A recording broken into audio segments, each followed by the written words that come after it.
Obrigações de mais, dinheiro de menos. Você já ouviu esse discurso antes, né?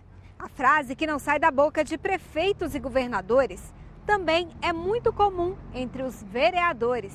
Em agosto, eles marcharam a Brasília pela 13ª vez em busca de uma nova distribuição dos recursos e das responsabilidades.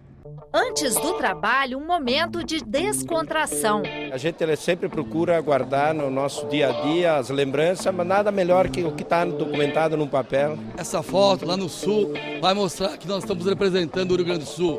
E um sentimento comum de esperança, traduzida no sobrenome de quem traz boas notícias. Sou de Umirim, Ceará, estou em Braga Abençoado. Como ele, tem gente que veio de bem longe. Jucurutu, Rio Grande do Norte. Meleiro, Santa Catarina. Ibirubá, Rio Grande do Sul. Outros de nem tão longe assim. Santa Bárbara, Minas Gerais. No interior de São Paulo, Tabatinga. Durante 4 dias, os vereadores elegeram um novo lar. Na mala, sonhos de dias melhores e a frustração de quem se sente de mãos atadas. A falta de recurso. As verbas que tardam muito a chegar, às vezes você consegue um convênio, é mandado a metade do recurso, você consegue fazer e para a outra parte demora muito as finalizações das obras devido a não chegar o recurso final. O município também sofreu nos últimos anos com uma enchente a maior dos últimos 30 anos, o que devastou muito. E como é um município de pequeno porte, se não buscar recursos nos governos, fica difícil para a população. Nós estamos passando uma dificuldade muito grande sobre essa seca que nós estamos enfrentando, lá sobre água que a gente não tem, né? Seca também o apoio que durante a eleição eles recebem de sobra.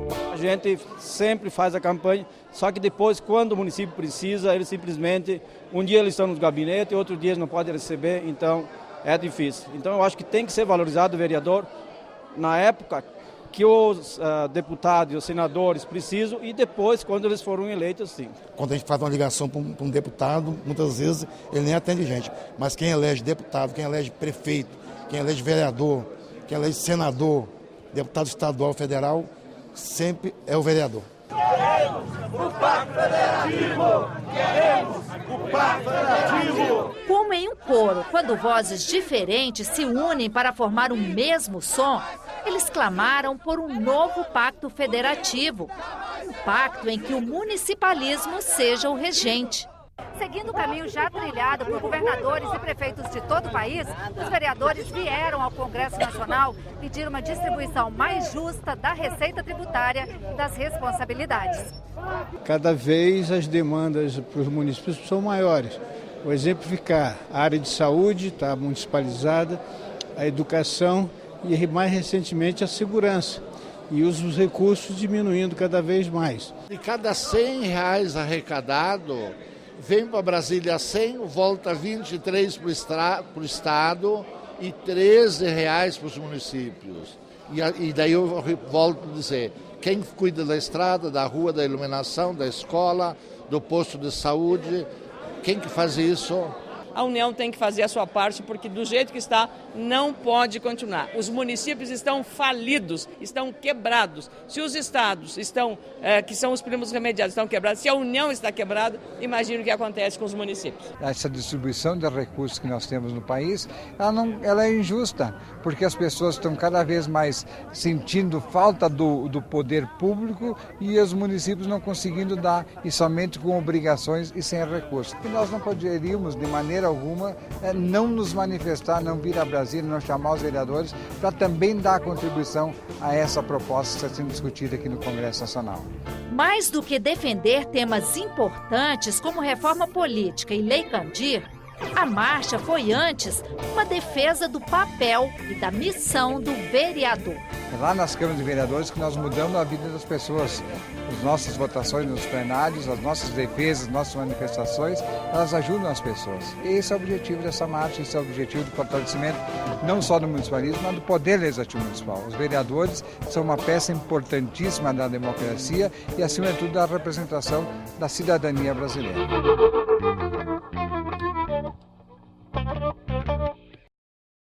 Boa parte da população reclama do desempenho dos vereadores.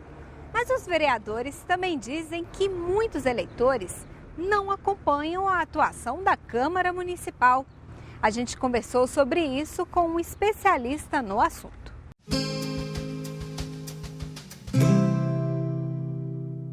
Arlindo, a gente tem assistido a um protagonismo cada vez maior do Poder Legislativo Federal. Isso tem acontecido também nos municípios ou eles ainda estão enfraquecidos? Eu acredito que com relação aos municípios não é possível, em regra, identificar o mesmo protagonismo, né? O protagonismo do Poder Executivo Federal, do Poder Legislativo, quer dizer, Câmara e Senado, no plano federal, se deve, em alguma medida, a alguns fatores circunstanciais da política nacional, né? A crise política que nós vivemos, né? No plano municipal, isso depende muito porque há uma grande concentração de poderes na mão do prefeito nos municípios e, em regra, o prefeito tem meios para constituir maioria segura na Câmara dos Vereadores. Existe alguma maneira para que eles tenham mais protagonismo ou mais poder e se tornem mais atuantes dentro do cenário municipal? Eu acho que a primeira questão da Câmara dos Vereadores é o fortalecimento do poder local, quer dizer, o fortalecimento do município no Brasil, o fortalecimento do federalismo, o fortalecimento da democracia nas cidades, né? O poder é muito concentrado na União, em prejuízo dos estados e dos municípios, e o poder é muito concentrado no poder executivo, em prejuízo dos demais poderes, né? Quer dizer, nós temos identificado, e tem até chama a atenção das pessoas, que depois da Constituição de 88, os demais poderes, o Legislativo e o Judiciário, passaram a ter, no plano da União, um ativismo mais forte. No plano municipal é diferente, não é? A gente tem realmente uma hipertrofia do poder executivo, o que vai contra a nossa história, né? Porque no Brasil, Brasil colônia, né? Lá atrás, a Câmara Municipal concentrava todos os poderes municipais, né? O Executivo, o Legislativo e o Judiciário. Arlindo, você falava que a gente vive uma crise de representatividade.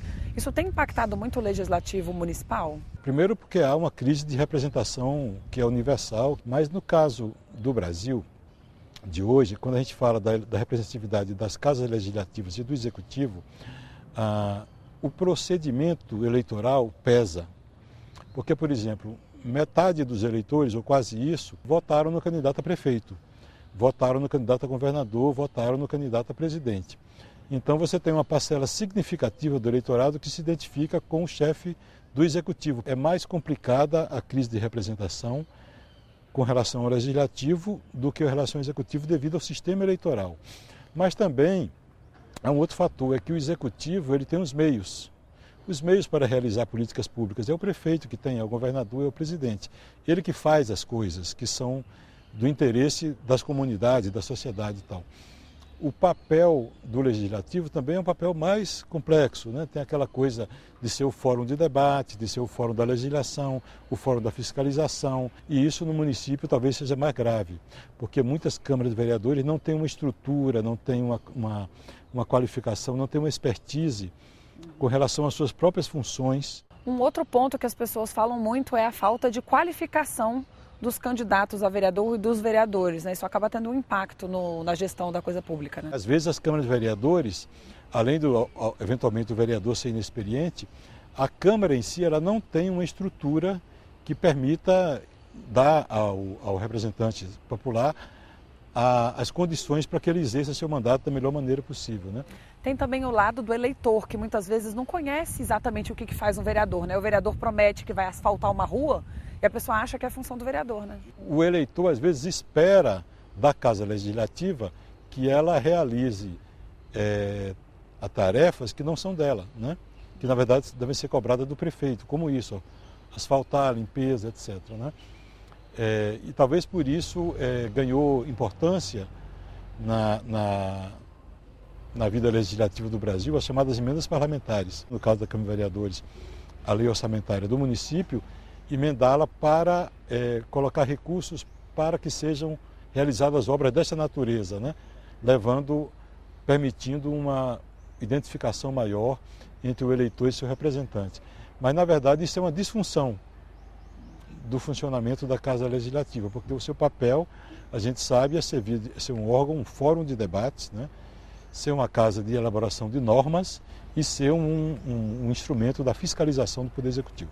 Quando a gente tem um poder legislativo municipal forte, que benefícios que a gente tem para aquela população, para aquela comunidade? Eu acho que o benefício maior é o fortalecimento da democracia, porque com o poder legislativo local forte, isso pode melhorar a qualidade da legislação de competência local e funcionando melhor a Câmara de Vereadores, o Poder Executivo está sendo melhor fiscalizado. Ok, Arlindo, obrigada pela entrevista. Obrigado.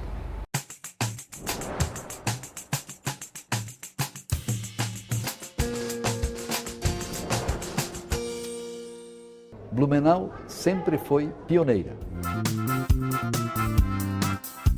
Uma cidade industrial, é uma cidade cultural, é uma cidade onde nós temos um centro de assistência médico-hospitalar, digamos, dos maiores do estado de Santa Catarina.